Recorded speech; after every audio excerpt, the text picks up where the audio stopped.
Yon guys, so nag-order tayo sa Lazada online ng tinatawag na hydrogen rich water cup.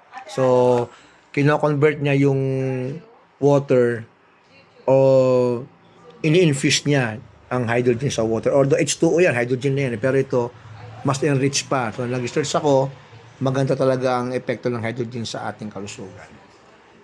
Okay? So sige Ate Ali, sorry lang mga sa tubig. Hanggang sa dito lang.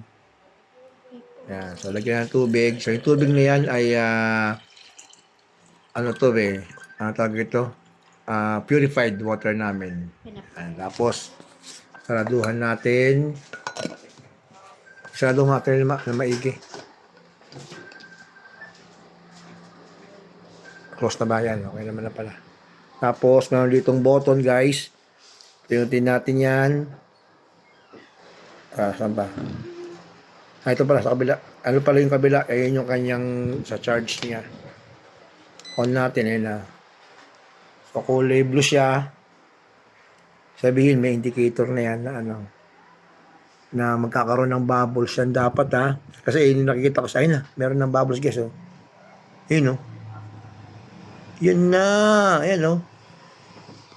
Nagkakaroon ng bubbles. Ayan yung sa hydrogen niya. Yan oh. Medyo ano siya guys, medyo may kamahalan, no? Pero kung for the health naman, no? Nakita Marlene, no? Opo. Dito sa camera, no? Nag-bubbles na yan. Hindi ko alam kung hanggang ilang minuto, pero kasi walang wala kung baka ito, meron ata. Hindi naman kung meron siyang ito, H2 manual niya. Ayan, meron naman sa rito, ayan, oh. Post nyo na lang guys, tapos basahin nyo na lang. Ayan. Yan pa. Hydrogen rich water. Ayan, post nyo na lang ha. Yan pa. Oh. Ano yung kanyang mga benefits? Ayan. Diba? Tapos yung technology niya. Yan. Tapos, gaano katagal? Ayun, waste of use. Leadless will be automatically, mawawala siya. Yan. So, kusa mawawala yung blue LED light niya pag okay na yung process.